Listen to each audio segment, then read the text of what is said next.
Greetings and salutations. I'm the fallen angel Christopher Daniels. Hello, yes, Danhausen here to tell you, deliver a very nice, very evil message, if you will. This is NXT superstar Dexter Loomis. What's up, everybody? It's me, your buddy, your pal, Scott Stanford. Hey, this is Big Sexy Kevin Nash. This is the former intellectual savior of the masses, now known as Aaron Stevens, your NWA third-degree national champion. This is Dr. Britt Baker, DMD, the role model, and you are listening to Greg Morgan with Good Mic Work Commentaries. And I want to tell you, Greg, your buddy Howie, also known as Wheezy, as you call him, he told me all about your channel. I'm here to tell everybody that I've seen it, I've watched it, I've looked at it. I went down the rabbit hole and I couldn't get out of it. It was so good. Yeah, you better watch this channel. You better watch all the videos. I'm about to go and watch a few videos myself. Watch them 5 times a piece. That's right, I said 5 times a piece. Do it. I know you've been a fan for like 40 years. I've only been doing it for 30, so I guess we're fans together there for 10 of it. Do it. He's not going to fill your head with bullshit. He's going to tell you real deal, what's up, and that's that. Do it. Good Mic Work is the place to be for all your wrestling information, guaranteed. The best wrestling content is right here at Good Mic Work Commentary. Good Mic Work Commentaries. Good Mic Work Commentaries. Good Mic Work Commentaries. Check out Good Mic Work Commentaries. Good Mic Work Commentaries. Check out Good Mic Work Commentaries on YouTube. Subscribe, share, love, like, poke, whatever you need to do. If you don't, we're gonna have a problem. Love that Danhausen, love that Good Mic Work Commentaries. Do it now. You're welcome.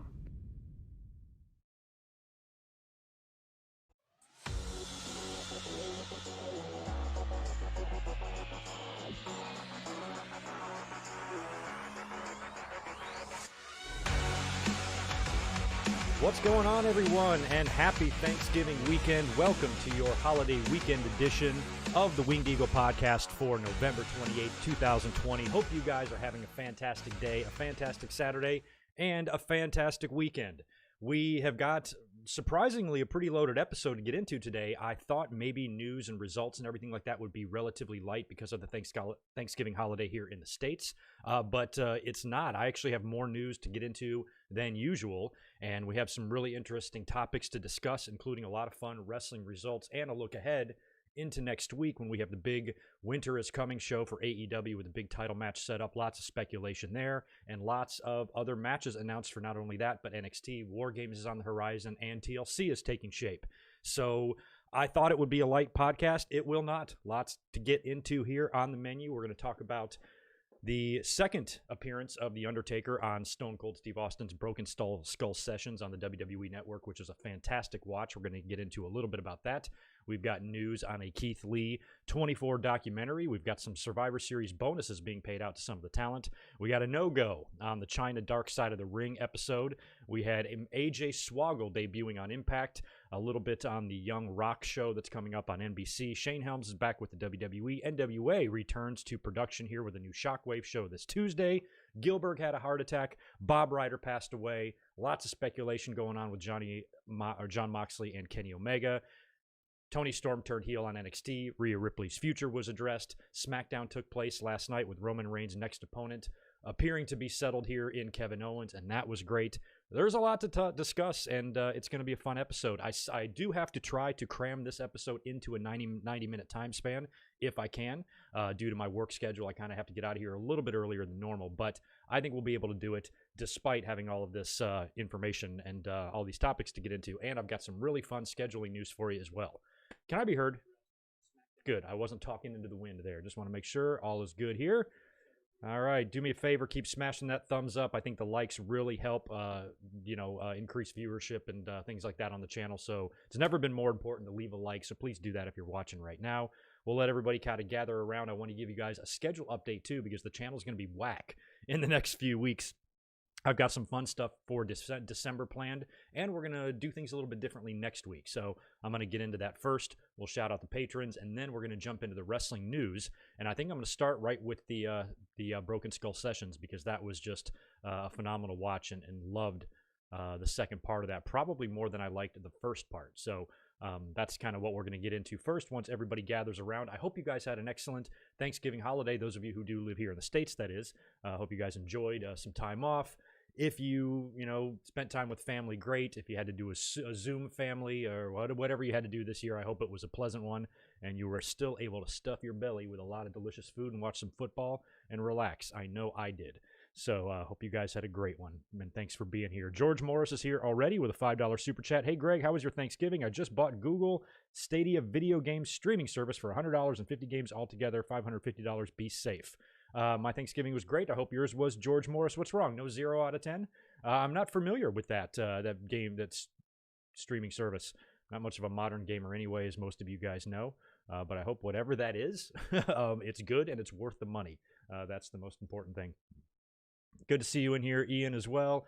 Stone Cold Duke, Scorp Talks Wrestling. Beetle 11, Barry is in the house. Zane G, Sonic, Crash. I'm not sure if Devlin is going to be here today. I was DMing with him on Twitter today. He's like in the air or flying back to Hawaii or something like that. So I'm not sure how many monkey wrenches we got in here, but we definitely have one. That's awesome. And Crash is done with his leftovers. Yeah, I think after a couple days, turkey sandwiches get a little bit old. And in my restaurant, we're kind of quiet right now, too, because everybody's number one shopping and everyone's also full and everyone has a kitchen full of leftovers. So restaurant business tends to be a little quiet a couple days after Thanksgiving. And that was the case last night. And I'm sure it'll be the case tonight while I'm there as well. Before we start getting into the meat and potatoes here, let me give you guys a big schedule update. First of all, I'm really, really excited about this review that I'm dropping on the channel tomorrow. So it'll be tomorrow morning sometime. I might even upload it like 6 a.m. or something like that here local time on the West Coast. So if you live on the East Coast, sometime between 9 a.m. and noon, this video should be up, and it's going to be a full review on Beyond the Mat. I had planned to release this a couple weeks ago, but then I wanted to do an Undertaker video instead. And so I went ahead and scheduled this for Thanksgiving weekend. I was hoping to get this up on Friday, but I was like, Sunday's going to have to be the better day. It's finally been recorded. I had a great time recording it. We went into great detail in this movie, and it's a review that's really, really long overdue on this channel. I can't believe I've been doing this for a decade, and I have never fully reviewed Beyond the Mat. We've talked about it many times throughout the years on streams, Q&As, things like that, but never given the documentary a full review. That's what I did, and that's what will be up tomorrow. I just got to finish putting the finishing touches on a lot of the editing tonight, and I'm going to drop that on the channel tomorrow, so that's going to be fun. Hopefully that'll be a fun Sunday listen for most of you. And as far as next week goes, 1 week from today, no Winged Eagle podcast. I've got some plans that day, so I'm going to change things up since we have a really big Wednesday night coming up on Wednesday, specifically with Dynamite. That's what we're going to be focusing heavily on. Instead of doing a Winged Eagle podcast on Saturday, I'm going to do 2 live streams next week. We're going to do one on Wednesday night, focusing on the Wednesday shows, but primarily probably just Dynamite. I'm really going to focus on that because we have the big title match. Could see a title change there. So we're going to review that on Wednesday night, immediately following AEW Dynamite. Then on Friday night, that's right, I'm going to be up here immediately following Smackdown to review Smackdown. And I'm going to do those 2 live streams in lieu of the Winged Eagle next Saturday. So just keep that in mind. Next week's going to be a big week of streams because we're also up here on Monday. This is the first of 3 straight streams or 3 straight videos in a row. Stream now, video tomorrow, stream on Monday after Raw, then stream Wednesday after AEW, then stream Friday after SmackDown. So that's what's on tap for this week. And in addition to that, now that we're heading into December and the holiday season, I've got a few special videos planned that I'm already working on, and they're not podcasts. They're just different type of videos that I thought would be perfect for like the holiday season. So keep a lookout. December's going to be fun, and we are closing out 2020 very strong. So that's what's on tap.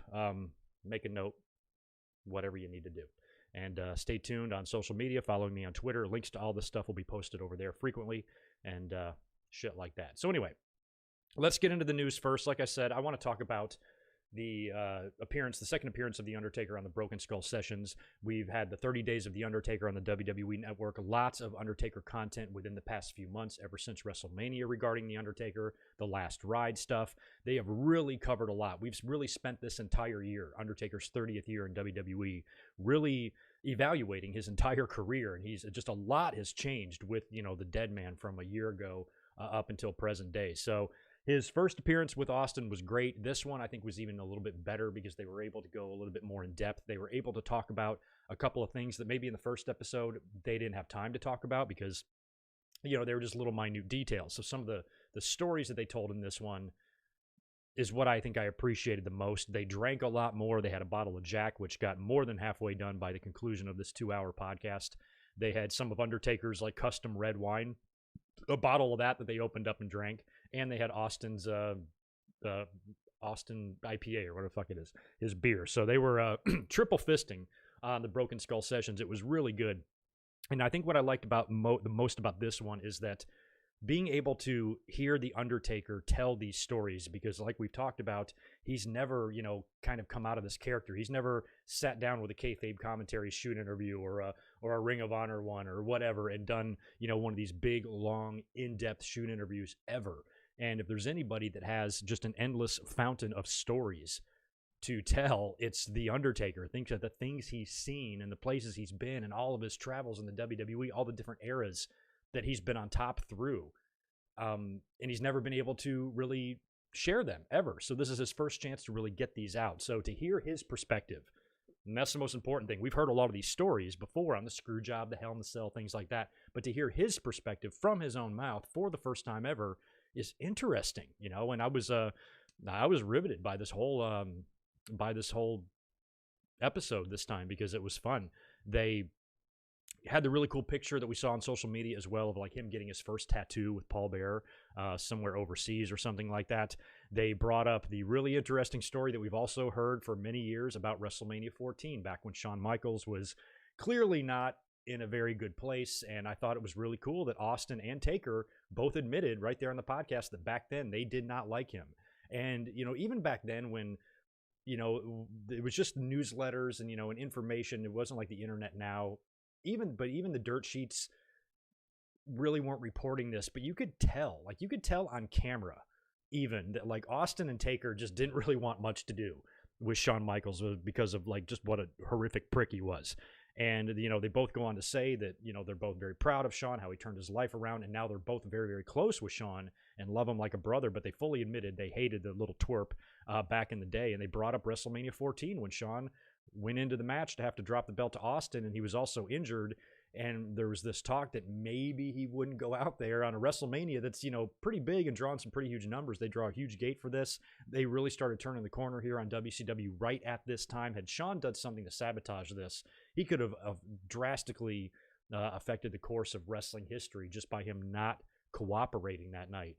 And, there's this story about how Undertaker, sat right there at Gorilla and taped his fists up and was going to make sure that Shawn wasn't going to scurry out of that ring without dropping that belt to Steve, even if he had to go out there, walk down the aisle right there on pay-per-view and beat the shit out of him for real and throw him in the ring. That's what he was going to do.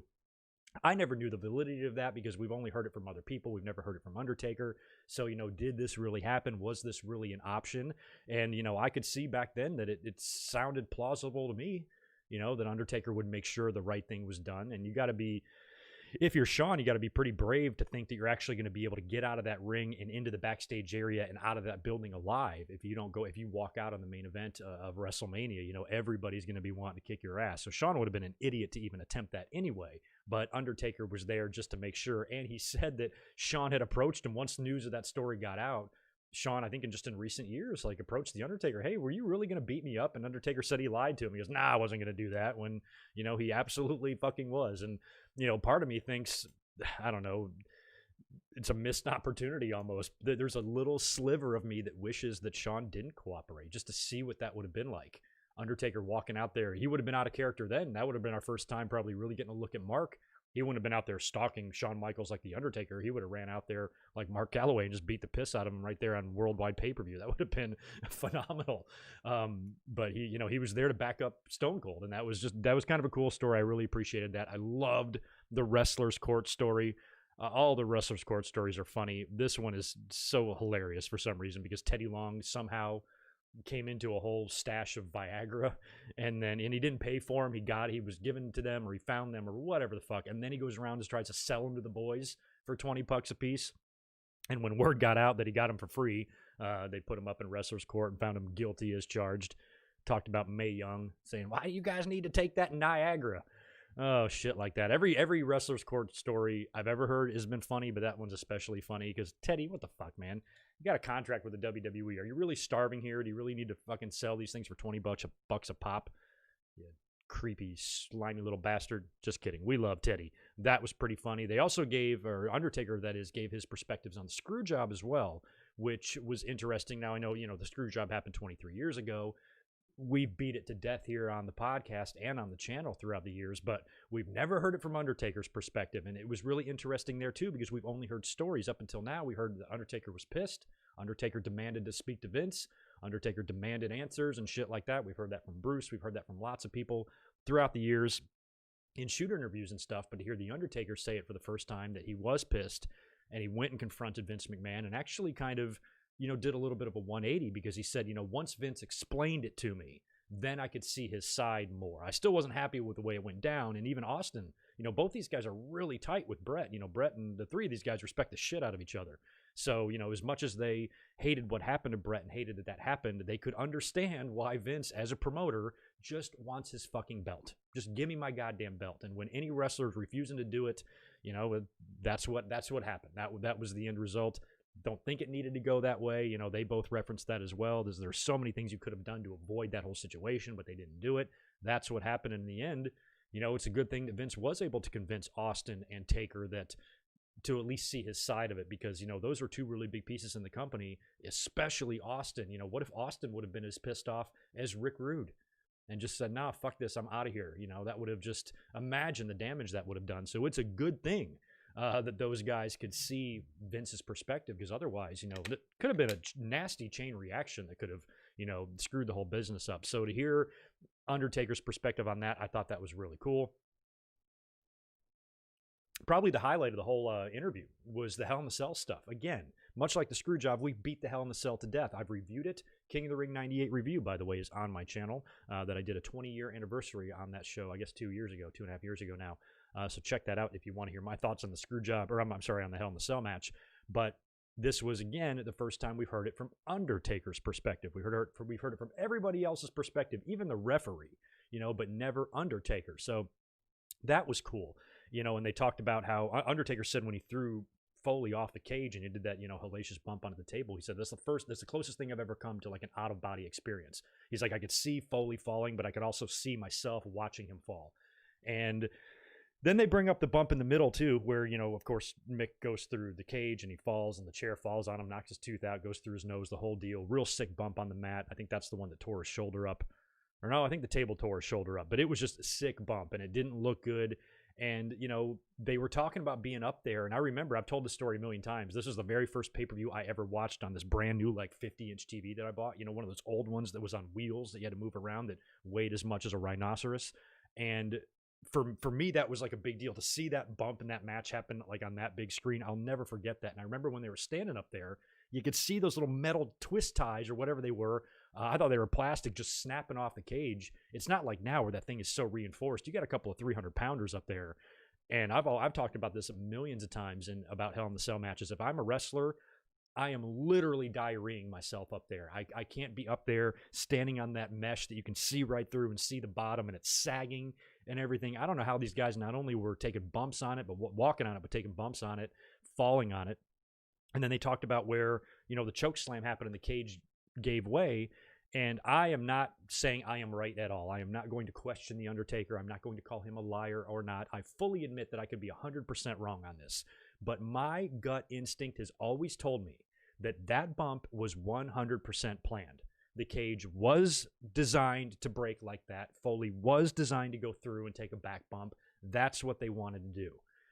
And Foley and Undertaker have both said that it wasn't supposed to happen that way. Even The Undertaker here says, what was supposed to happen is the cage was supposed to kind of give way and sag, and then they kind of like fall through it.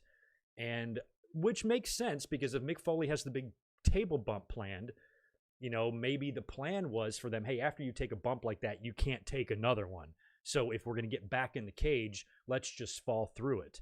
But, to me, that would almost be, especially after that's what you followed the big bump with, and now they're back up there. You think something else is going to happen, and then they just kind of climb through the ceiling.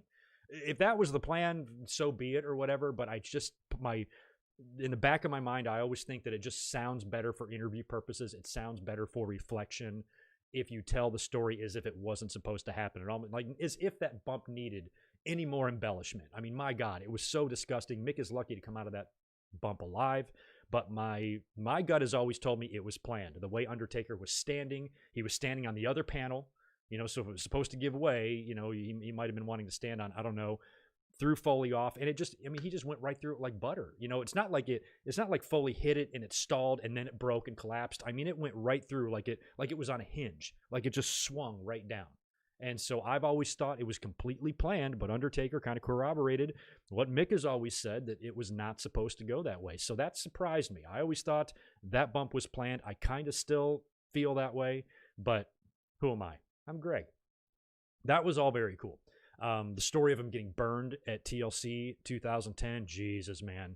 That one kind of slipped under the radar with me. I was about 2 months away from starting this YouTube channel when that happened. I don't even think I watched Elimination Chamber that month, but I remember when it happened, and I remember seeing the fan cam footage of it from like the upper deck. But this time here, this is the first time I've ever seen it like close up with the Undertaker like actually walking through the fire and getting burned. I mean, that thing came right up and just shot up at him. And, they showed the jacket all shriveled up, the leather jacket that was, just warped from the burns and from the fire. And the sleeve, was half the length it should have been. Undertaker's chest was all, burned up, and it was bubbling. And he kind of, he jumped out of the flames and took the jacket off, and he kind of jogged to the ring. And that's when he got in the pod, because it was an Elimination Chamber match, and the poor dude had to sit in the pod with these, painful burns while they're handing him water bottles. And, he told that whole story, and he told the backstory to the pyro is that, he even talked to the pyro guy a couple of weeks before this and said, hey, these flames are getting real close to me. And the pyro guy kind of blew him off, and then he got burned hard. And he said when he was in the pod, he goes, when I get back there, make sure that motherfucker's gone. Because I'm going to kill him. Or whatever. So that was, that could have been so much worse too, because he told the story about how he decided at the last minute to change jackets to a long sleeve jacket. So had he not had the long sleeves on, could have been worse. He also decided to pour an extra bottle of water on his hair because he was going to be in the pod for a while and he didn't want his hair to dry out. Little decisions like that could have really helped, save it from being a lot worse than it was. So they got into a lot of stuff. Like I said, it was a 2-hour episode. It's a really good watch. It's worth it. If you have not seen it, please go on the network right now and check it out. And they talked about everything all the way up until his final match with AJ and what it was supposed to be and what it turned out to be instead. And, and even everything surrounding the death of his brother that happened the same weekend. To me, it's really sad when you look at The Undertaker's career. I mean, none of this was really anybody's fault.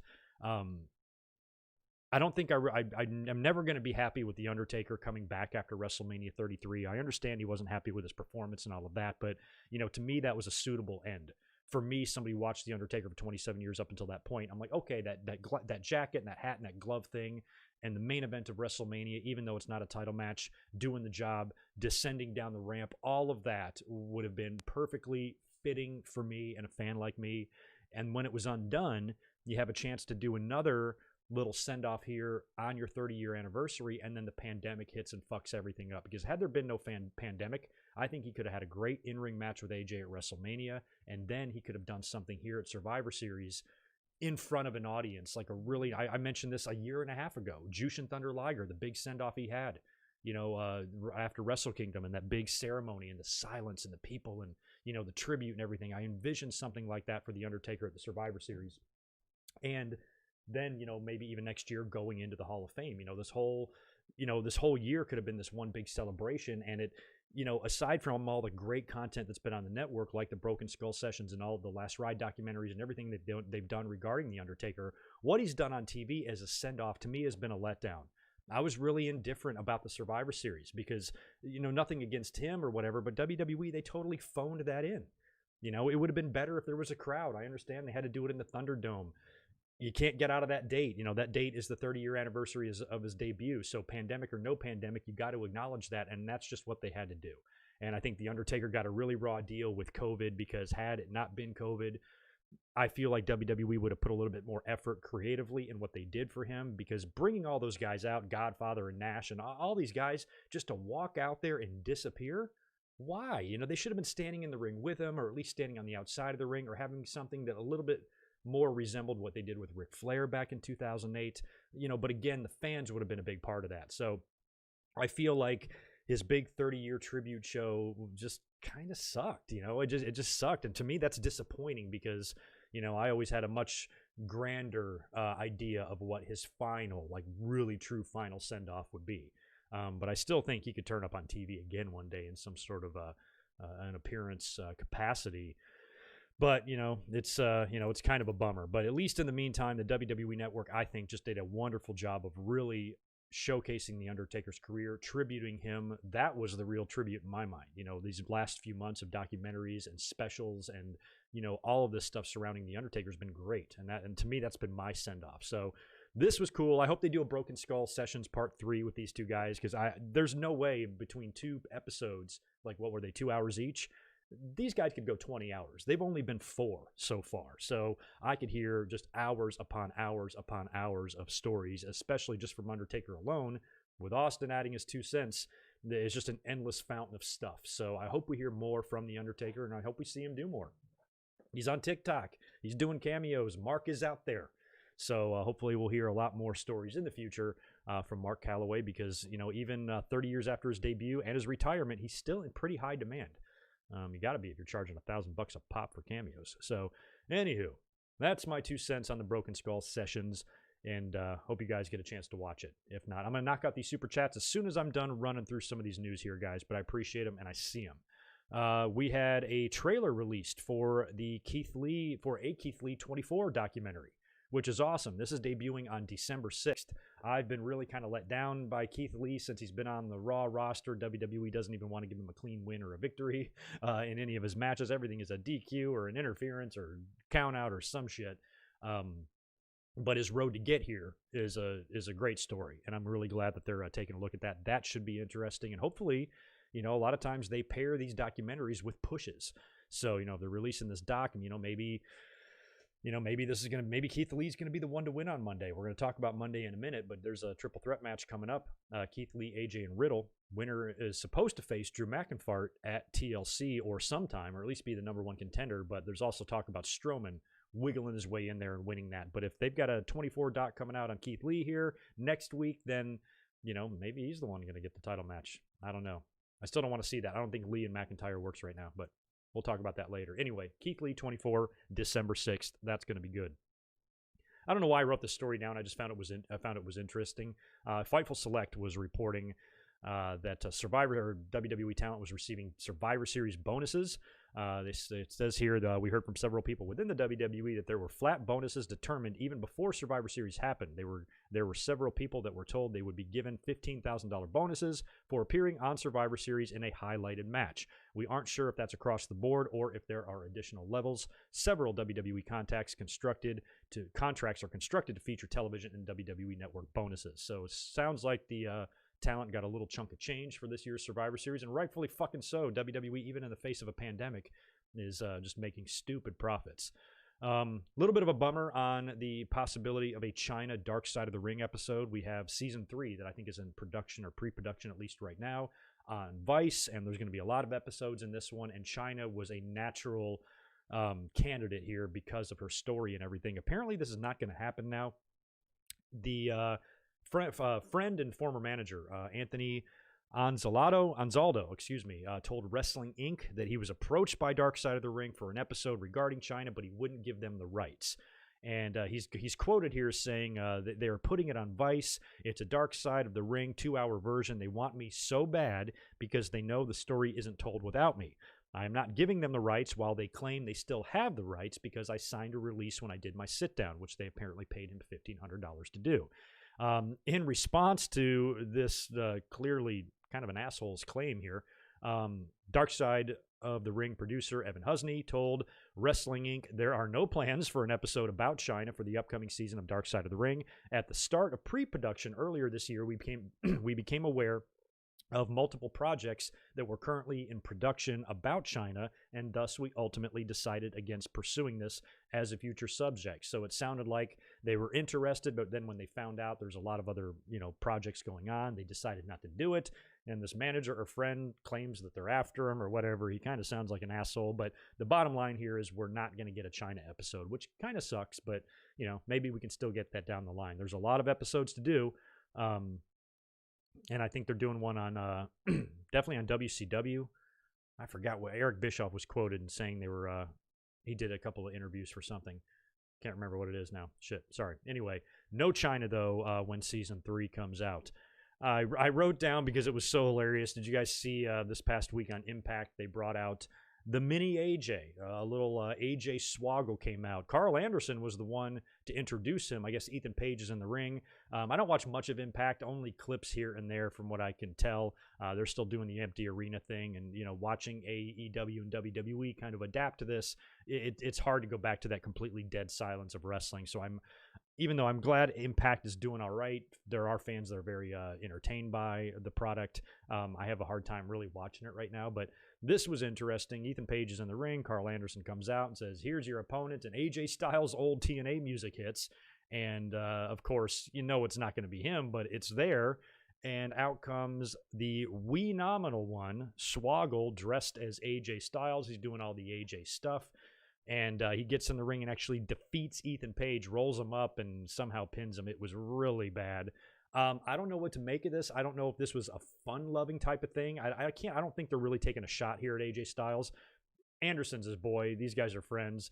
AJ, think about it like from AJ's perspective. I saw a lot of fans being like, "Oh, if I was AJ, I'd be pissed." Why? It's Impact. They're not. They're pathetic. Compared to what they used to be and compared to WWE. And AJ, he's widely considered as the best wrestler in the world. There's really not much you can do to harm his reputation as a wrestler anyway. Forget about the flat earth and the gay community stuff, but in terms of in the ring, there's really nobody better. AJ doesn't have to be threatened by this. AJ doesn't have to be insulted by this. And plus, I wouldn't be surprised if Anderson clued him into what was going to happen. Probably texting, "Hey, watch Impact this week. We're going to bring out a little miniature version of you." I don't think this was meant with any ill intent. I haven't heard anything. I don't think AJ would really be pissed. I don't think it's that big of a deal at all. I think it was more fun-loving, where, on the other hand, back 23 years ago, get this, to the day, the mini AJ happened on the anniversary of the mini Brett back in 1997, November 24th on Raw. I was there. I've told the story a million times. It is still to this day the most fun I've ever had at a show, and it was the first Raw right after Rick Rude left. The first live Raw. It was only the second live Raw after the screw job, and that's when they brought out the mini Bret Hart, and Shawn and Triple H did the thing in the ring with the mini Bret. That was more of an insult, where, this I think was kind of fun-loving or whatever, but it is interesting that happened on the same day. Anyway, mini AJ on Impact. What the F? I had no idea until Thanksgiving, until you saw the big rock balloon in the Thanksgiving Day parade with the turtleneck and the necklace and the jeans. I had no idea that there's a Young Rock show on NBC. No idea. How'd I miss it? Because I'm stupid. Had never heard of it. Didn't know it was in production. Somehow it flew completely over my head. I guess this is going to be a look at The Rock's young life, college football, growing up, things like that. They do the young Sheldon, or whatever from Big Bang Theory. Maybe something is going to be like that. It's going to be a show like that, but NBC has gone all in on the promotion for this thing, and the way I found out about this show even existing was the big rock balloon in the Thanksgiving Day parade. So that should be interesting, and apparently Dwayne's going to be appearing in some or all of these episodes as well. So interesting. Way to go, Rock. Shane Helms apparently is also back with WWE, according to Mike Johnson of PW Insider. He worked Survivor Series. He, of course, was let go earlier this year with the COVID releases and all of that back in April, and or furloughed, and he was now brought back and apparently worked as an agent backstage, which is good. Everybody likes Shane Helms. He's been busy. He turned up in AEW, and he turned up on Talking Shop-A-Mania, I think, as well. So he kept himself busy while he was gone. I think maybe WWE realized that and like, let's bring him back in before he just goes and signs somewhere else.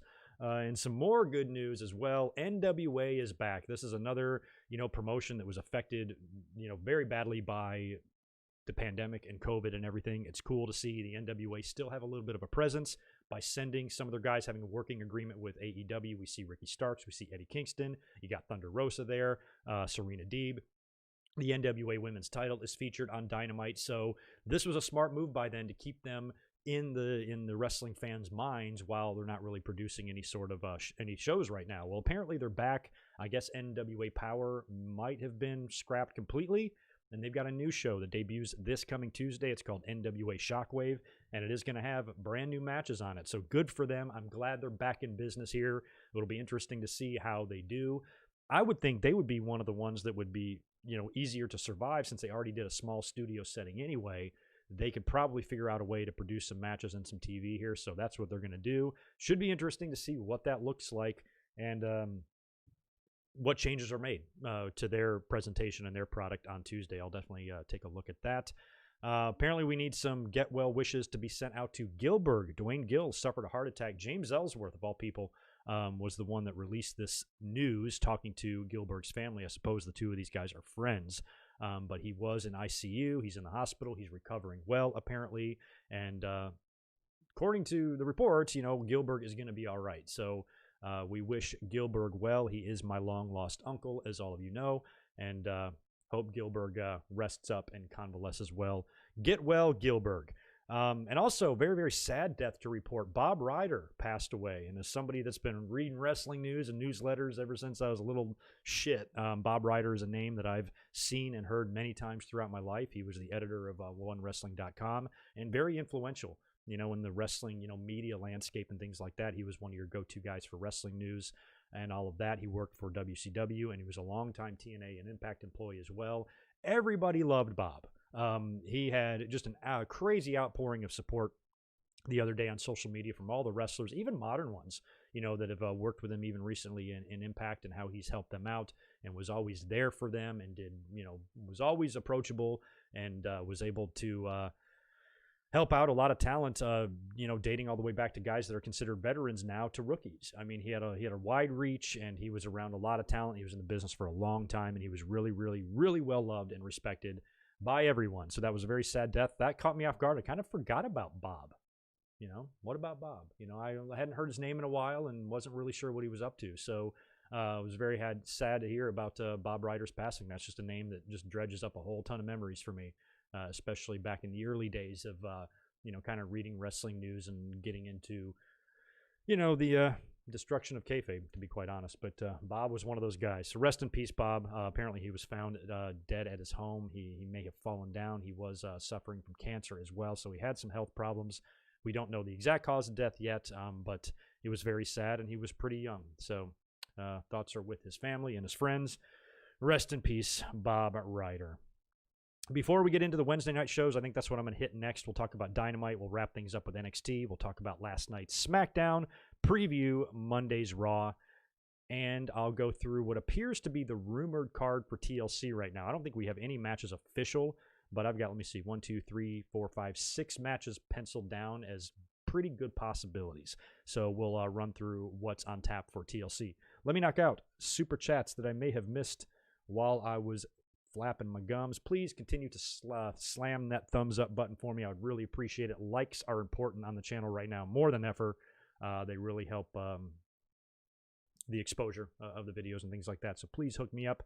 Martin Can, welcome back. Good to see you. Good Patreon supporter in the house here. I will never look at the Hell in the Cell match with Mick Foley the same way again after his story about it. You're talking about the Undertakers or Mix? I think you mean Undertakers. Yeah, that was our first time hearing it from Undertaker. So we've heard tons of stories before about that too. I think one of the main reasons is that they wanted to do crazy bumps like that is because they were kind of both hurt, especially Undertaker, who had a bummed ankle at that time. And they thought, right at, the last Hell in the Cell match they had was with Undertaker and Shawn that tore the house down.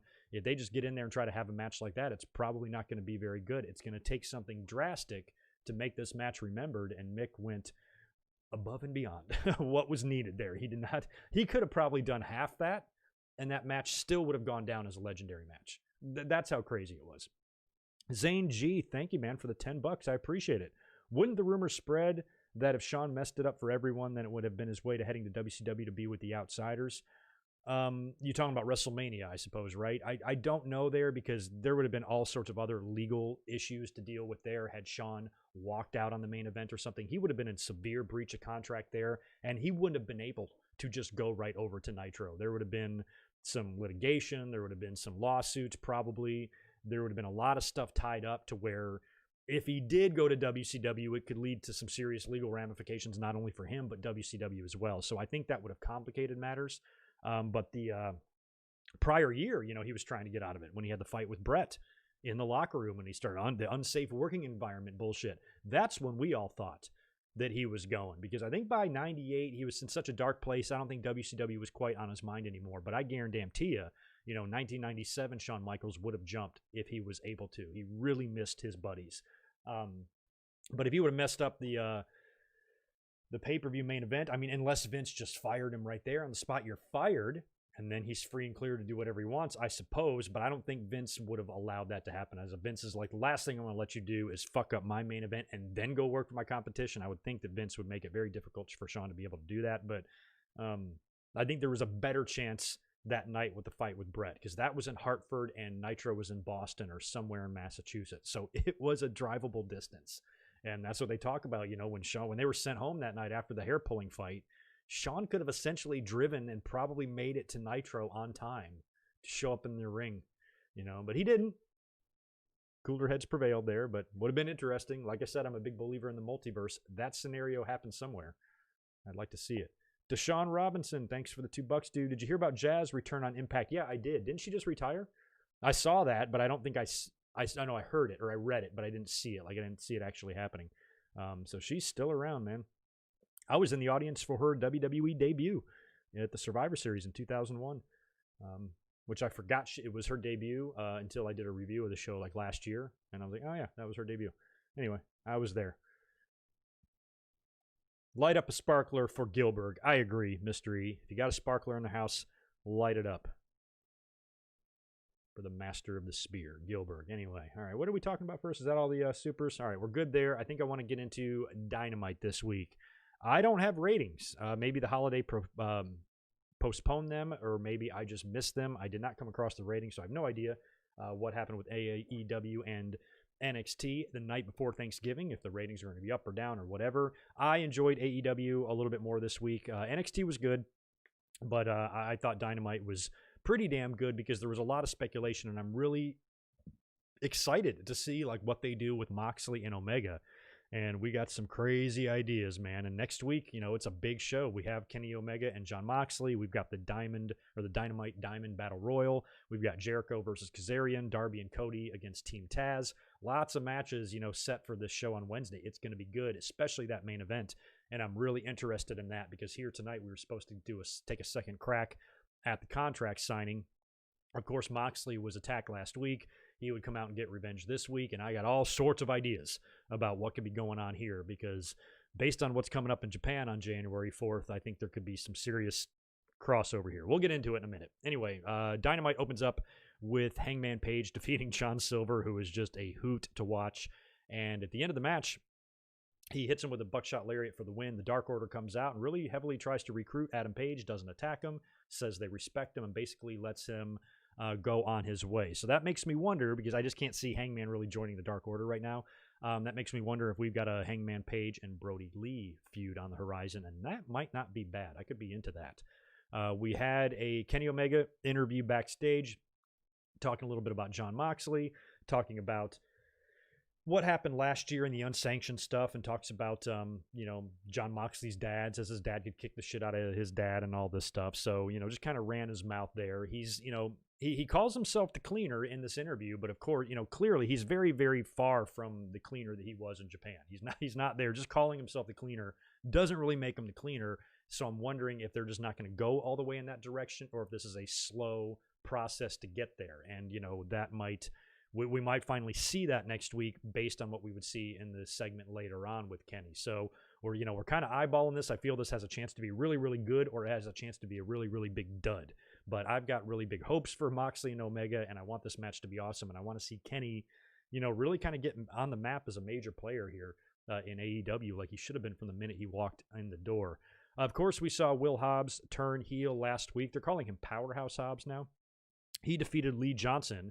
And he's out there. He's wearing the Taz colors now, so he's on Team Taz. A lot of people are struggling to get used to him in a heel capacity. I think he's just fine. I think maybe he can get better. I think he's surrounded by some pretty good guys. And he was out there by himself. Taz gets in the ring, and this was interesting. He gets in the ring and gets on the mic and basically just starts cutting the shoot promo about he wants to know why this FTW title isn't recognized, and he wants somebody from management to come out and answer to him why this title is not taken seriously in the company. They cut his mic off like twice. And then he threatens him. He goes, you cut my mic off again, then I'm going to go down there and on the headset because I know you can't cut those off. And that's when Cody, who's kind of feuding with Taz's, faction right now. Cody comes through the ramp he's got the headset on, so clearly he's at the production area. He's playing the role of Triple H here. He comes out and he gets in the ring with Taz and he goes, I don't know what you're doing, but we can settle this next week. Come on, let's just get out of here. And they jaw jack a little bit back and forth. Cody even brings up Taz's son. Correct me if I'm wrong, is Taz's son named Hook? That's awesome. So apparently his son Hook is training with Cody, which Cody says, he goes, if I suck so bad or whatever, why is your son who's trying to get into the business, why is he training with me and not you? And then Taz gets pissed. Yo, man, you didn't have to go there. You didn't have to say that or whatever. Gets all pissed, goes to leave. Cody, like a moron, turns his back. Taz jumps right on that. We haven't seen Taz get physical very much. I mean, has he been physical on AEW since he's been there? Last time I remember post-in-ring career Taz getting physical is like at One Night Stand when he choked out Kurt Angle or whatever that was. So it's been a long time since I've seen Taz. He might have done some things on AEW. I just can't think of it right now. He locks Cody in the choke, starts choking Cody out, and that's when he gets some backup. I think Dustin and maybe QT and somebody else runs out there to save Cody, and Taz retreats and all of that. So that was interesting. I mean, I don't think that's going to lead to a Taz and Cody match or anything like that, but I think what it might lead to is potentially Cody getting his hands on that FTW title, which would be weird, but I can kind of see that happening. So maybe they're going to set up Cody and Paige next, and or not Paige, Cage, excuse me, and maybe Cody wins the orange belt. I don't know. I like the Eddie Kingston promo backstage. That was cool because at the end of it, Moxley walked up because Moxley got attacked last week, so he's trying to figure out who did it. And I really like the confrontation between these two because they just came off their little mini feud here that was culminated in a pay-per-view match. I Quit match. Brutal shit.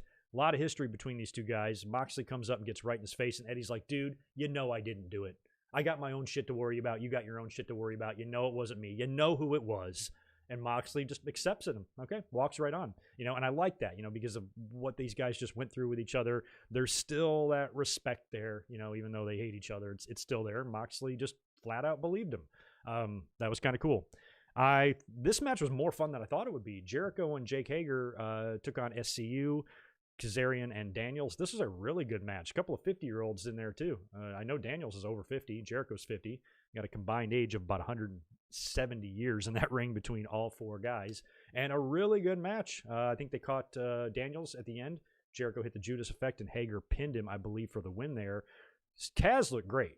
I think Kazarian had a really good outing here in this match, and he's just supremely talented. I feel like we might be running the course here soon on SCU or something because Scorpio Sky was not at ringside. All of Inner Circle was at ringside. It was 12 against 2. SCU was in an uphill battle. Scorpio didn't come out until the end after the match, and then he got beat down too. And I feel like they got to be headed for a change there. I think Scorpio Sky's been underutilized in AEW. I thought they were actually doing something with him. Ran their little vignettes talking about his life and his growing up and getting to this point and all of that. And I think he's so good, very good in the ring, very athletic and everything. And at one point I thought could be a contender for the TNT title, but they haven't really done much with him. But I feel like something's got to happen here soon with SCU. I know they've recently decided that Kaz and Daniels will be the tag team, and Scorpio is going to go off on his own, but I think maybe they can take that one step further and maybe give Scorpio Sky a push here before he heads off to NXT or something. So I want to see Scorpio do more because I like him. Here's one part of the show I did not like, the Kip and Miro video game extravaganza. I love the name. Sounds like a fabulous segment, but it wasn't. They're, I don't know whether they're in a trailer or something like that. They're about to start playing some video games. Orange Cassidy walks in and just turns the Xbox off, which casually, and he leaves, and then they jump out. They're then jumped by the best friends, and there's a really not very good brawl on the outside of these trailers. Miro grabs the camera and yells into it and everything, and none of that was really good. I didn't like any of it at all. So there's just not a segment that I like. Miro in AEW, I don't mind the Kip Sabian and the video game stuff because I think this will evolve and change and get better. Miro will find his niche eventually. But this was just horrible all the way around. Didn't like any of it. Next up is where we take the second attempt at the Kenny Omega and Jon Moxley contract signing. And Shivani's in the ring to moderate the thing. He goes, all right, we're going to try this again. Last week, Moxley, of course, got attacked, and they bring out Kenny Omega first. So they start going through that big elaborate entrance of his. The girls are out there with the broomsticks dancing, and you see the silhouette of him in the tunnel like he's been doing. And then you see behind him the shadow of Jon Moxley, because he does that little head tilt thing and he just blasts Omega from behind. I really like that. Attacked him in the tunnel, dragged his ass all the way to the ring, kicked his ass in the ring, and while Kenny Omega is laying in the ring next to the title, that Moxley is also laid in the ring, Mox goes on to cut a promo, pacing back and forth the ring with Kenny just laying there. It was great stuff. So what I think here, obviously, because Moxley assumes that Kenny had gotten a friend to attack him, or maybe it was Kenny himself last week, and so he attacked him here really with no proof. I think this clearly means it wasn't Omega as the one to attack Jon Moxley, and Moxley, by attacking Omega here unjustly, maybe has awakened the beast. Maybe he has awakened this cleaner from New Japan, that version of Kenny Omega. Maybe he shows up on Wednesday with the leather and the whole look and all that shit, which he's not doing yet.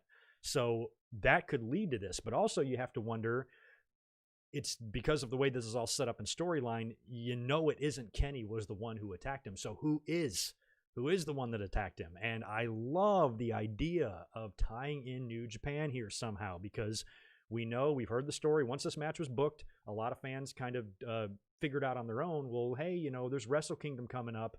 Moxley is still the United States champion in New Japan Pro Wrestling. He's got to go back over there at some point and drop that belt and give them their belt back. Wrestle Kingdom is the perfect place to do that. Does AEW want to send their world champion over there to lose a match? They might want to get the belt off of him before they do that. But Tony Khan also did an interview with like a New Jersey newspaper or something this week where he was alluding to the wrestling landscape of changing. He's got some tricks up his sleeve. He's got some aces in his pocket or whatever. He kind of alluded and hinted to some big things happening. And, when you talk about wrestling landscape changing, I know AEW has a tendency to overhype announcements and surprises. But what if? I mean, if they're going to send Moxley over to New Japan or they're going to let him go there to drop the belt and stuff, what about whoever his opponent is, like Kenta, who I think is right now is like kind of the top rumor for Moxley. If he works Wrestle Kingdom as a work against Kenta, what if Kenta shows up and he's the one that attacked him, which gives Moxley a reason to go there and have the match and all that. So that could work. It could be Tanahashi. We saw Tanahashi on the Jericho cameos, right, when they were doing his big 30-year celebration and stuff. So I would love, absolutely love if AEW has some sort of a little working agreement / talent exchange with New Japan, and we can either get Kenta or Tanahashi or somebody like that over there as the one. Tanahashi might not make sense because they're both faces, but somebody awesome, coming over, attacking Moxley and leading to the Wrestle Kingdom match and maybe a couple of matches, in AEW as well, maybe even one on a pay-per-view. So, and since they're doing the Moxley and Omega match on TV, the next pay-per-view could be a good place for that. Moxley could go work Wrestle Kingdom, drop the United States title to whoever, do the rematch in AEW, not for the title, where Moxley gets his win back. Nice trade-off there. So I think it could be something like that, and I love, love, love that idea more than anything else because it's so it's multi-pronged, because not only do you get the working agreement with New Japan, this might be the final nail in the coffin of that transition into the Kenny Omega that we all want. All this could all happen at once, and it could be a beautiful thing, or it could be one monumental letdown. So Wednesday is going to be interesting. I'm going to be glued to Dynamite on Wednesday. I think I'm going to give that my full attention and backtrack and watch NXT later. Even though NXT is a go-home to War Games, I think we're just going to get really good matches on that show. Nothing too crazy. So my focus is going to be on Dynamite. Like I said, Wednesday night we'll be up here immediately following that show, which is, what is it called? Winter is Coming? Some shit like that. We're going to do a full review on Wednesday night. And that's going to be a lot of fun. And we might be looking at a brand new AEW champion. What do y'all think? Hit me with that nonsense in the chat. Up next, we had a women's title match. Hikaru Shida had to defend the title against the rising Anna Jay. She has been gaining some momentum lately. A lot of fans like her, and she had a pretty good outing here against Hikaru Shida. I wasn't sure how good this match was going to be. We had John Silver was out there. Tay Conti was out there. Conti and Anna Jay kind of have their friendship going on. And Anna Jay, I think if she ever picks up like the wrestling portion of this and really gets good, she's got, I don't know, she just has potential and presence, and she looks great. And if she can even be a somewhat good wrestler, I think she's going to be a success. I think she actually has a chance to be somebody, a female wrestler that can create a good career for herself outside of the WWE and outside of that developmental system, and maybe she can really help boost AEW's women's division in the future. I like her a lot. A lot of fans do too. She had a decent outing here, even though she wound up losing to Hikaru Shida in the end, which was the right call here. I mean, Anna Jay's good, but she's not anywhere ready for, a title yet or whatever. She needs to continue to improve and continue to get better, and I really, really hope she does. I love the ending, too. After Shida won the match, she's leaving, and then Abaddon comes out. I kind of forgot about Abaddon because I had heard she had gotten injured, I think, in an AEW Dark match or something. And apparently it was serious, and I'd kind of forgotten about it, didn't know what the update was. Glad to see that not only she is back, but she's out there now confronting the AEW Women's Champions. She starts crawling down the ramp, and she's just dripping blood from her mouth. Shida's freaked. She drops the belt and really coils back a lot and backs up. And everybody's and then Abaddon grabs the belt and licks the belt. That was awesome. It'll be an interesting match. Abaddon versus Alexa Bliss. Because you'd think Abaddon would be more fiendish, than Alexa, but Alexa can kind of turn spooky too. I wish if we could get one crossover match in wrestling, I might vote for that one because I think that would just be fun to look at and to see how how the Fiend prepares Alexa to deal with someone like her. Looks like they might be turning Matt Hardy heel at a promo, kind of hinting at some of this stuff. He was taking credit for the private party success and shit like that. And what would Matt do? I like this version of Matt. We've seen this a couple times before from him throughout the years where he's hilariously full of himself. And I really, really like that. He's kind of like that on social media as well. Had The Rock not come up with the talking in the third person type of stuff, I think Matt Hardy would have been a great candidate for that. Matt, kind of like the Jimmy on Seinfeld.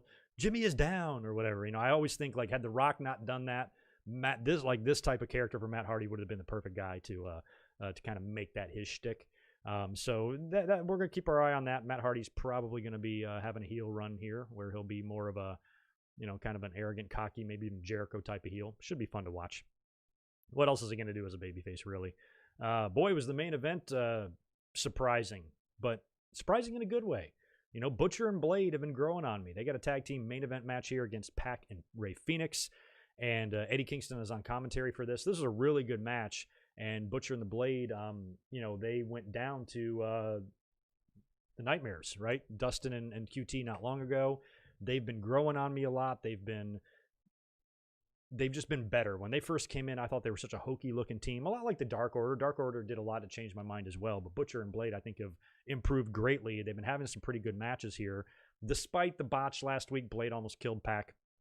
But here, for them to have this really good match and to have, I guess, Eddie, he jumps off commentary. He pushes Rey Fenix off the top rope, allowing Butcher and Blade to hit their finisher on Phoenix for the win and get the win for their team, which really in storyline makes a ton of sense because, they're in a feud right now with the Death Triangle. So you can't just lose every match to them. So the fact that they won here was the right thing to do, but it didn't make it any less surprising. And after the match, the attack continues. Butcher and Blade and Eddie continue the attack. Lance Archer runs out there. Now, Archer, I don't know if is he babyface now or what the fuck, but I know he's got a history and an axe to grind with Eddie Kingston. Jumps in the ring, starts beating the shit out of everybody. Eddie winds up escaping with his life, and Archer kind of, stands alone, or stands tall, I should say, in the ring as the show goes off the air. And Jake Roberts was out there with him as well. So overall, not the best Dynamite I've ever seen, but a really good one all in all. A couple of matches on there were surprising. I did not think Jericho and Hager and SCU would be as good as it was. I didn't think the main event would be as good as it was. I didn't think Shida and Anna Jay would be as good as it was. And I really like the Omega and Moxley stuff because what it could potentially mean for New Japan and all of that. That is going to be a lot of fun if it happens. So all in all, solid episode of Dynamite, and I definitely liked it better than NXT. Before we get into NXT, by the way, let me cruise over here, knock out Juice Robinson. That's true. But didn't Moxley already work with him twice, though? I feel like I want a different one than Juice. I want to say Moxley beat Juice for the title.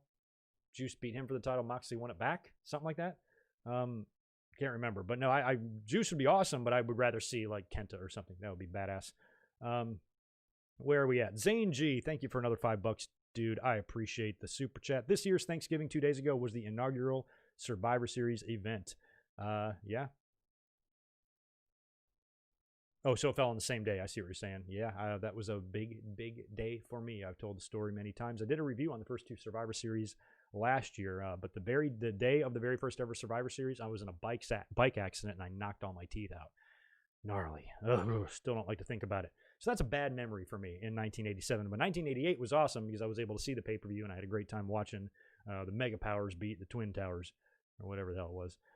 Barry, what's up, dude? Thanks for 2. Liv is getting a network doc too. No kidding. She didn't even tell me that. We were together on Thanksgiving, the Morgans, and she didn't even tell me about it. She never tells me anything. She's so secretive.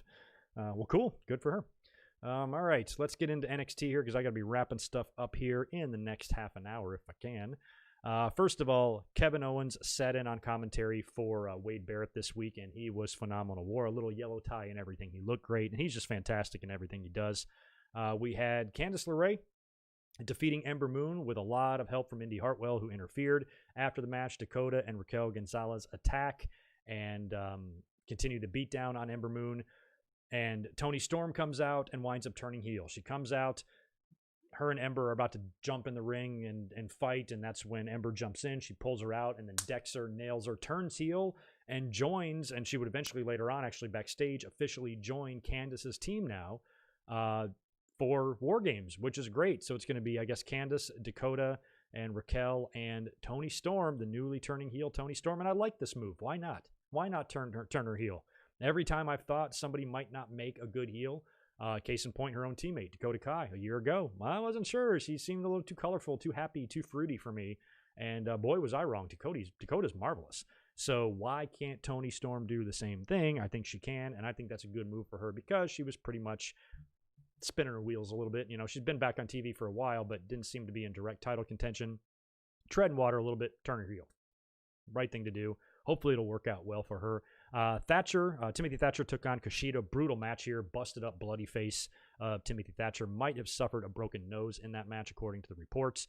Not sure yet. Tommaso Ciampa comes out there with a chair and just sits there. Doesn't do anything, but he sits there. It was enough to distract Thatcher, where Kushida grabs him and hooks him in his submission finisher, and Thatcher taps out. So that was a bit surprising, but kind of not. WWE pushes Kushida hard, and I like him. We had a Kevin Owens show. Not only was Kevin Owens on commentary, he was going to do an NXT version of the Kevin Owens show with North American champion Leon Ruff. This was great because Owens is, you know, he's kind of joking about the fact that you always know what's going to happen in these type of things. And, you know, Leon Ruff talks a little bit and he goes, I have a feeling something's going to happen. Like we're about to hear some music. And then Johnny Gargano comes out and he does the same thing later when, you know, Damian Priest comes out.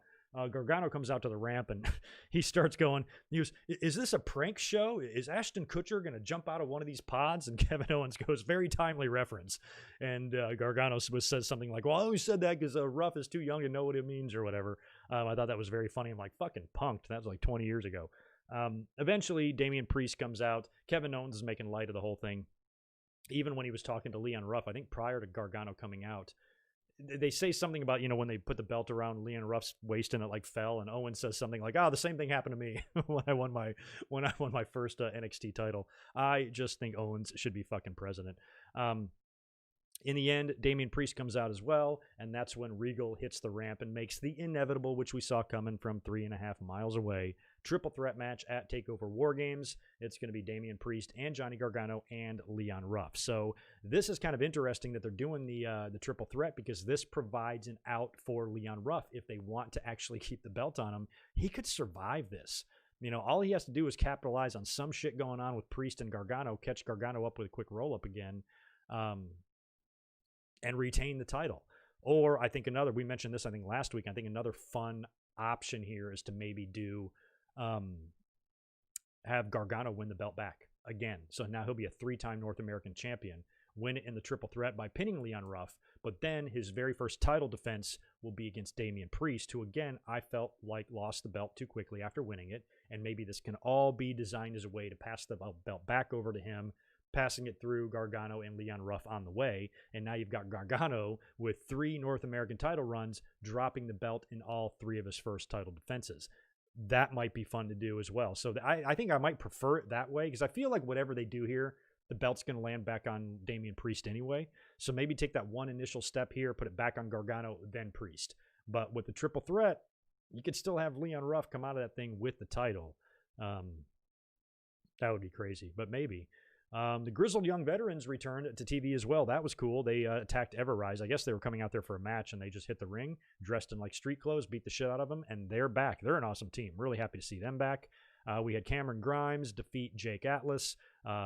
Dexter Lumis pops up in this match and interferes later on. Or maybe it was after the match that he came out and attacked Cameron Grimes. Later on in the back, William Regal makes a strap match for TakeOver. So this should be the end here. We've had the crazy Haunted House Horrors match or whatever that was, the blindfold deal. Now a strap match on TakeOver between these two.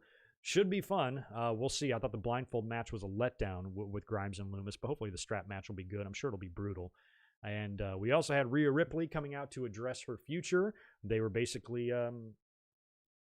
alluding to the fact that a lot of fans have been speculating now that she lost to Io Shirai in that great match they had last week that maybe she'll be heading up to the main roster, going on to do other things or whatnot. So they weren't, the fans weren't sure what was going to be done there. We talked about it last week. Some of you even brought it up. Oh my God, put her in War Games. And I resisted that. I'm like, I don't know. Like, it feels like last year was designed to get Ripley over in War Games, because that's when like Dakota Kai turned and Ripley still won the match anyway. That whole match was a showcase for her.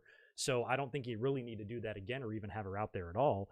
But since Toni Storm turned heel, that kind of opens up some, on the babyface side of things there with Ember Moon and who is it, Io and who the fuck else is on that team.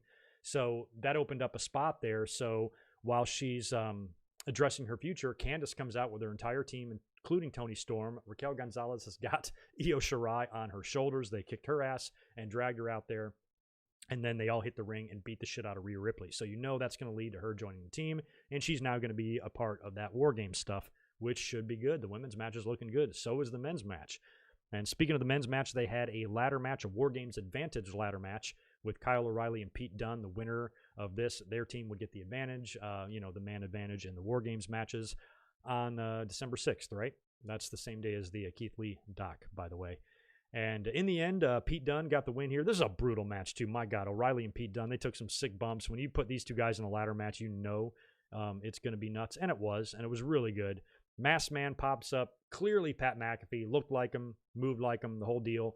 Dumps Kyle O'Reilly off the ladder. Pretty sick bump onto the outside, allowing Pete Dunne to go right up there, retrieve the briefcase, and win the match. And Pat's pack will have the advantage in War Games. I don't think that's really going to matter. I don't see how Undisputed Era does not win this unless someone turns. That's it. So if no Undisputed Era member joins the dark side, then I think it's a clear victory for them. But, they could do something weird. You'd think, maybe are they going to pass the victory back to Pat McAfee after, Adam Cole beat him? But I can't see his guys beating Undisputed Era unless something crazy happens. Either way, it's going to be a really fun match. It always is when the Undisputed Era is involved in War Games. So that was pretty much your Wednesday night in a nutshell. Both shows are really good. Night before Thanksgiving, neither show phoned it in. They provided great wrestling on both. And like I said, I think I was just a little bit more interested in AEW this week. Raw on Monday. We've got a couple of advertised segments and matches. Of course, we have the big triple threat match that is supposed to determine Drew McIntyre's challenger, either at TLC, assuming at TLC, between Riddle, AJ, and Keith Lee. I almost said AJ Lee, AJ Styles, and Keith Lee. The winner of this is supposed to face Drew. Now, based on what happened last week with Braun Strowman putting his hands on Adam Pearce throwing him out of the building, a lot of fans can smell the telegraph here. Something's probably going to happen with Strowman finding his way into this title shot, because that's what the reports were, is that Drew is going to be defending the title against Strowman. So the fact that he's not even in this triple threat match makes me think that we're not going to get an answer on Monday, or we're at least going to get a match restart. Part of me thinks, because we have some time before TLC, right? It's the 20th, I think, so we got a couple of more weeks. So maybe Strowman comes out, just lays out everybody in the triple threat, no contest, and then Adam Pearce makes a fatal four-way for the week after or something like that. Again, I don't know how Strowman, they're going to have to figure out a way to do that, because Pearce isn't going to just give him the match. Strowman's going to have to go over his head. Somebody with a higher authority than Adam Pearce is going to have to get Strowman in there somehow or whatever. But in the end, it might be Strowman getting the title shot. Now, if that happens, I'm not going to be pissed. I said on Monday night that I think AJ or Riddle, to me, would be the better match, because it would be fun if it was AJ Styles. Him and Drew McIntyre would have a great match. And we've never seen McIntyre and Riddle before. So that would be fun. But you got to remember, again, like I said on Monday, no matter who McInfart faces, he's retaining the title. So you got to keep that in mind. He's not going to be beating anybody. So I don't really want to see him face Keith Lee again. We've seen that a couple of times on Raw already. And if he faces Riddle or AJ, that would be a good, solid victory for Drew. And a really good match too. But if they want to, put him over against somebody bigger, then maybe Strowman. And if it does turn out to be Strowman, even though I don't think the match is going to be as good as Riddle or AJ, I have no problem watching Strowman get his head claymored off and pinned. No problem. So if Strowman is going to face Drew, he's going to lose to Drew, and that is just fine with me. We also have Randy Orton set for a moment of bliss, which they advertised last week and didn't do it. So this is the second week in a row we're getting Orton on a moment of bliss. We'll see if it actually happens this time, or if WWE is going to rewrite the show 19 times during lunch. Moving in to SmackDown last night. It was a decent show, but, not a ton to get into here, so I'm going to kind of blow through most of these results. A lot of this was centered around, though, Roman Reigns, and boy, did this show end strongly, because this whole angle I didn't see coming.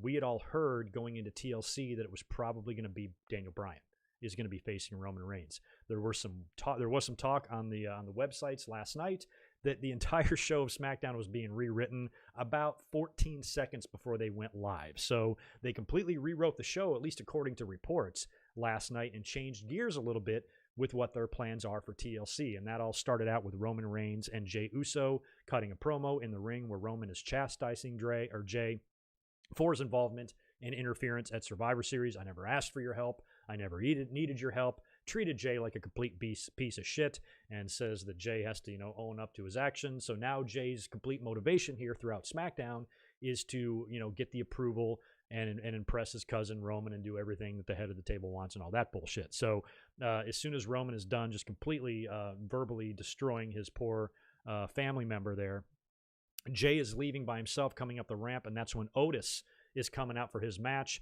and Jey immediately turns around and blasts Otis with a chair and just wears him out with a chair and attacks Otis. And he would be attacking guys all over the place, because later on we would have an Intercontinental title match with Sami Zayn defending against Daniel Bryan, which is great. I would love to see this match at TLC. I hope it happens again.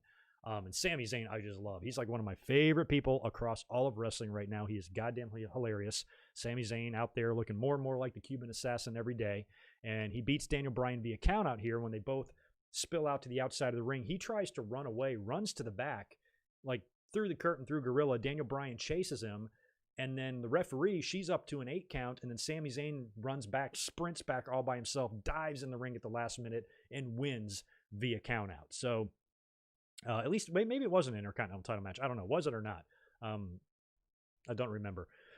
But I think it was. So I'm hoping they'll do maybe a rematch there for the IC title at TLC, and maybe they can even make it a ladder match or something. That might be kind of fun, because they just did one at SummerSlam, right? What was that ladder match that was just great recently with Sami Zayn and AJ and everybody? So we'll see a rematch there, but you have to wonder, why did Sami Zayn run out there by himself? Where the hell was Daniel Bryan when he chased him? When Daniel Bryan got back to Gorilla, he was attacked by Jey Uso, who got a hold of him there, and that's why Sami was able to win via countout. Kevin Owens jumped in to try to basically save Daniel Bryan. Kevin Owens has even pitched the two of them being a tag team in recent weeks on TV, so he kind of saved Daniel Bryan. He's pissed about what Jey Uso is doing, and he goes, I'm going to go follow him or whatever. Follows Jey right to Roman Reigns, gets in Roman's face, says you treat your family like shit, and you treat your family like trash, and, really just, gives him a verbal lashing there and like walks away and storms away. And Roman looks at Jey and he goes, you're going to have to deal with that, and that was your main event. Jey Uso versus Kevin Owens, and this was amazing. Kevin Owens won the match via DQ. Jey Uso brings a chair in the ring and uses it. Referee calls for the bell. The entire time during the match, Roman is backstage with Heyman, and they're watching on the monitor like we always see. And after the match, Owens winds up beating the hell out of Jey Uso, hits him with a stunner, grabs a chair, and just starts beating the hell out of Jey Uso on the outside of the ring with the chair around the announce table area. And he gets right in the camera's face because he knows Roman is watching, and he's yelling at him. He goes, I fear no one, including you, which was great. I mean, Kevin Owens is very intense. And I'm almost, it was just great shit. What a way to close out the show. I mean, Owens is so amazing. He had a busy week. He was hilarious and great on NXT on Wednesday, and here he is, this badass killer on SmackDown. And I think this serves two really good purposes. It's a good showcase for Kevin Owens because he's so amazing, and it's going to be a really good quality opponent for Roman to run through. Hate to break it to you, Kevin Owens fans. I'm the biggest Kevin Owens fan there is. He ain't winning the Universal title at TLC. He's going to be defeated by Roman Reigns, but man, he is a really solid and tough opponent for Roman. And this is a guy that beat Seth Rollins at WrestleMania. You know, Kevin Owens is no pushover, but he ain't beating Roman Reigns. So I think I almost prefer this match to Daniel Bryan. You know, because Daniel Bryan isn't intense like Owens. Daniel Bryan doesn't have, you know, the killer instinct that Owen has. It would just be like Roman Reigns murdering a child, and nobody wants to see that. Where Kevin Owens, you know, he's fearless, and he'll fight back, and he'll do whatever it takes as well. And he's got a mean streak too. He's got a lot more experience as being a heel than Roman Reigns does. So, you know, if Roman wants to fight some evil, he can find that in Kevin Owens. I think that's going to be fun, even though, again, you really know the outcome. I don't think we can even talk about Roman dropping that title until WrestleMania. At least this is going to make for a fun match, and it might maybe it spans a couple of pay-per-views. We might do a rematch at the Royal Rumble with Owens and Roman. Who knows? But definitely looks like they're setting up for a TLC match here. That's going to be great, and not only a match at TLC, but a TLC match itself, because of course we've already seen chairs incorporated into this thing as he wore out poor Jey Uso. Wouldn't be surprised next week if we see somebody go through a table or whatever, and that's when they set up the TLC match. If they've not already announced it, I don't know if they've announced it. I don't think so, but clearly it's going to happen, and I think that's great. So figured I'd talk about all the Roman and Kevin Owens and Jey Uso stuff there all at once. That was the meatiest part of SmackDown, was all of that. We did have a very interesting match with Murphy and Baron Corbin. Have no idea what was going on here. Baron Corbin, the biggest douche and most hated heel in the business that every fan just vomits when he comes out. He's playing the role of a babyface here. He's facing Murphy, who has brought his entire extended family or adoptive family with him. His girlfriend Aaliyah, his her brother Dominic, and Rey Mysterio are all out there with Murphy, and all three of them are interfering in this match. I mean, part of it was funny, but almost like, I'm like, are they being heels here? Like, even Aaliyah gets in Corbin's face and stops him from hurting Murphy. It was pretty comical, to be honest with you. I guess they're going to do a rematch next week, but in the end, Murphy got the win, and he got the win with all sorts of help from Rey, Dominic, and Aaliyah. Don't even know what that was about. That was weird booking to me, but it was funny, and I didn't give a shit. And I can't see the entire Mysterio family turning heel now. Can Aaliyah be a heel? Does she even know she's fucking 19?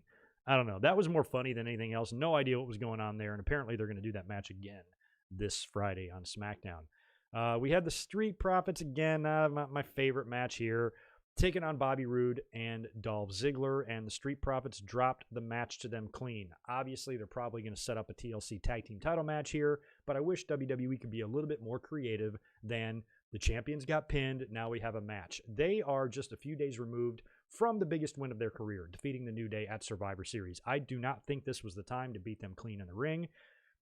You don't have to go 5 months without beating them clean. They can lose in 3 weeks or something, but you have to do it right after Survivor Series. I think they should have thought that one through a little bit more, especially when it was just done to set up a rematch that the Street Profits are going to win anyway. So I just, when it comes to matches like that, I just wish WWE would be slightly more creative. But in the end, I think it was Rude rolling up Montez. Quick pin is what led to the finish there. And that'll clearly lead to a tag team title shot that the Street Profits will win. They'll successfully retain there, I'm sure. Bianca Belair defeated Natalya. She is entering a feud with Bayley right now, which is going to be great. Bayley is on commentary, being awesome as she always is. Bianca comes out to the ring, jaws with Bayley a little bit, winds up catching Natty later on in the ring with a roll-up for the win. And Bayley and Bianca, I think, is a fun feud. I would like to see this one go for a while. I'd like to see this, blow off, right before WrestleMania. You could have Bianca win the Royal Rumble or something, and then Bayley challenges her at the pay-per-view, the next pay-per-view, for the title shot at WrestleMania. Can't you see a scenario like that happening? Where maybe they trade a couple of victories. Maybe Bianca hopefully will face Bayley at TLC. Maybe she'll beat her. Then they'll have a rematch on TV. Bayley will win. Then Bianca can win the Royal Rumble. And Bayley will say, I just beat you last week or a couple weeks ago or whatever. I want a shot. How about we face again at the pay-per-view? And if I beat you, I go into WrestleMania to face Sasha.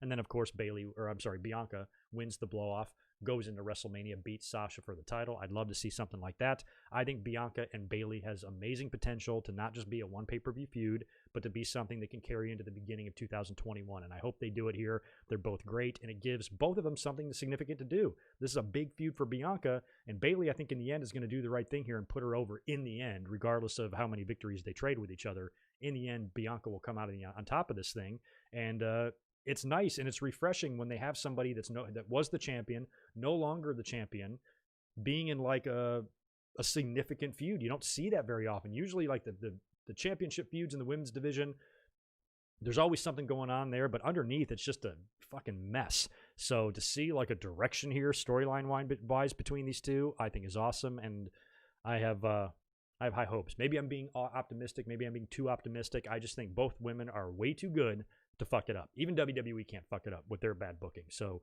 we'll see how that goes. And the only thing else I have written down for last night was Carmella and Sasha, of course, are also heading for a TLC match most likely. Carmella's doing a promo, sitting in the chair, and she like snaps her fingers to ask for some champagne, and the champagne comes into view.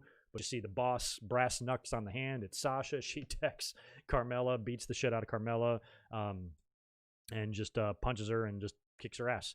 And that was that. So we're probably going to get Carmella and Sasha at TLC as well. Which brings us to the TLC card. Again, I don't think anything is officially announced, but here's what I think is going to happen. Roman Reigns defending the Universal title against Kevin Owens. Drew McIntyre defending the WWE title against AJ Styles, Keith Lee, Matt Riddle, or Braun Strowman. Still a very good chance it could be Braun Strowman. Sami Zayn could face Daniel Bryan at TLC for the title, or Daniel Bryan could face Jey Uso. I think Uso is likely. I would love to see Sami Zayn take on Big E. You know, Big E, don't forget, wasn't he Intercontinental Champion when he first came in? Pretty recently. Who was he with? Ziggler and AJ Lee or something? Maybe Big E can take on Sami Zayn and beat him for the title or something. I don't know. We're probably going to get Carmella and Sasha Banks as well. And I'm guessing Street Profits against Dolph Ziggler and Bobby Roode. It's a lot of SmackDown matches there. That's like 5 of them. So that might be a bit much. For the pay-per-view, we got to have some Raw matches in there as well. So I don't know, but that seems like, at least from a SmackDown perspective, some of the storylines and potential pay-per-view matches we could see. The Streets and Roode and Ziggler, if that happens at TLC, I will bet my middle nut that will be a kickoff match, and Street Profits will just win, retain the title, and then maybe some of that can be on the main card.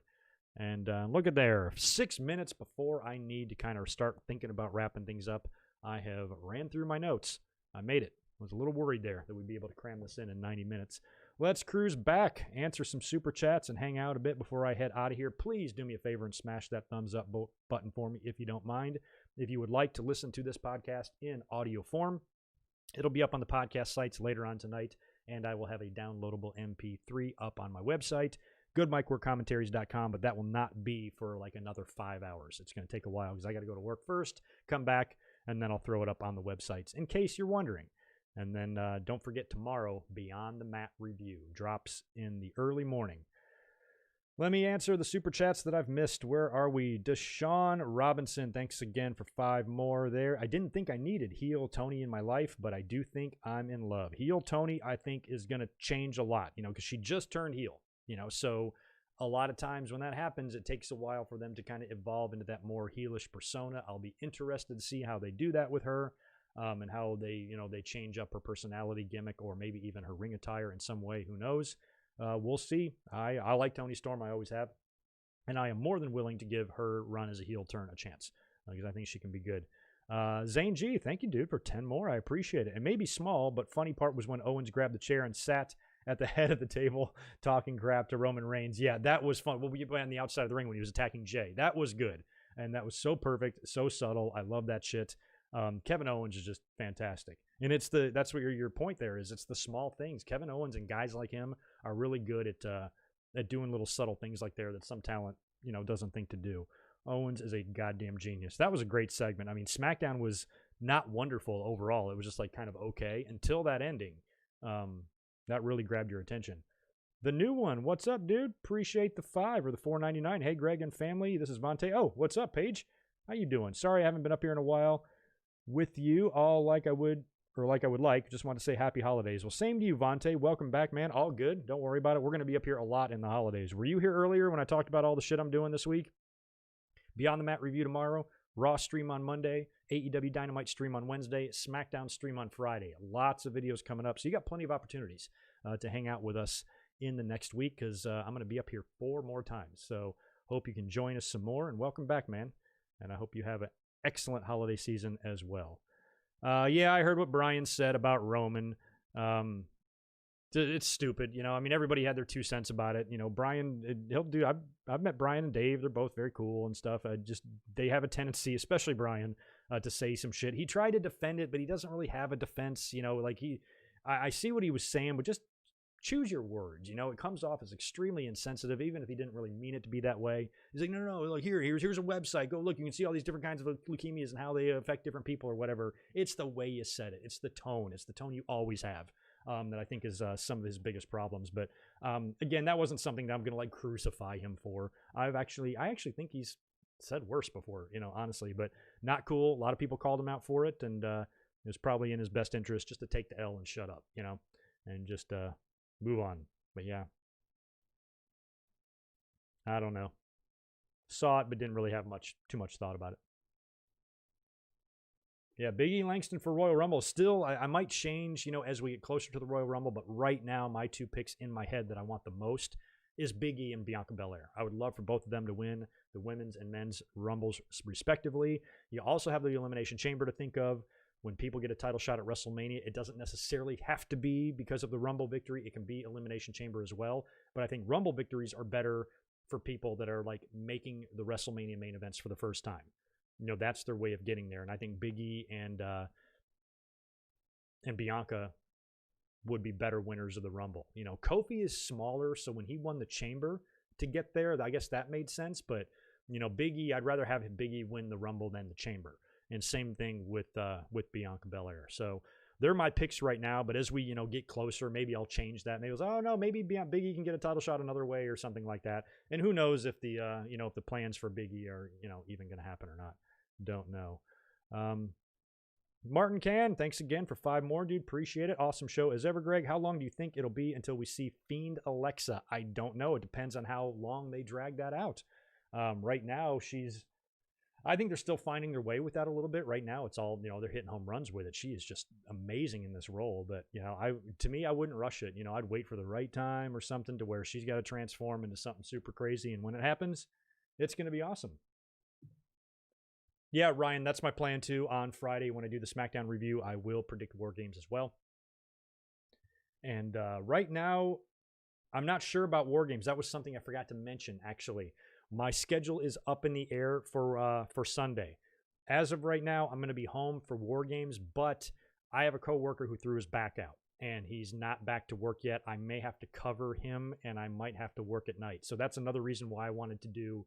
Not only do I have plans on the weekend and stuff like Saturday, but I wanted to do those other live streams just in case I can't make it up here on Sunday night for a War Games review.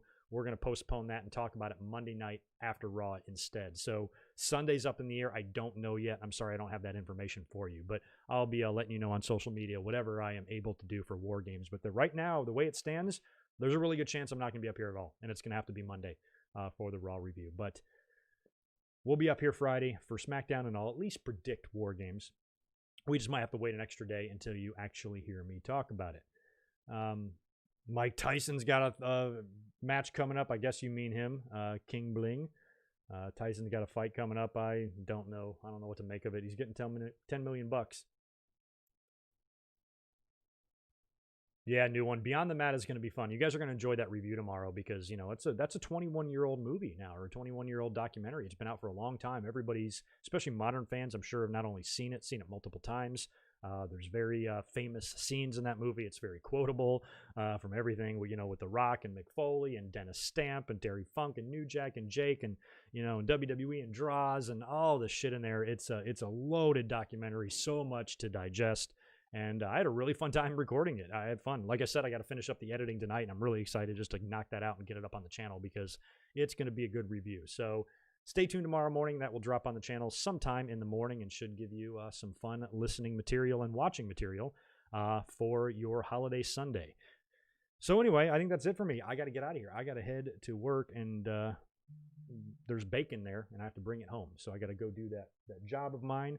So I'm going to head out right now and get out of here and do that. I appreciate everybody hanging out. Thank you again. Make sure you join me Monday night for the live stream, and keep a lookout tomorrow for the Beyond the Mat review. You guys have a great rest of your day, and I'll catch you later. Be good.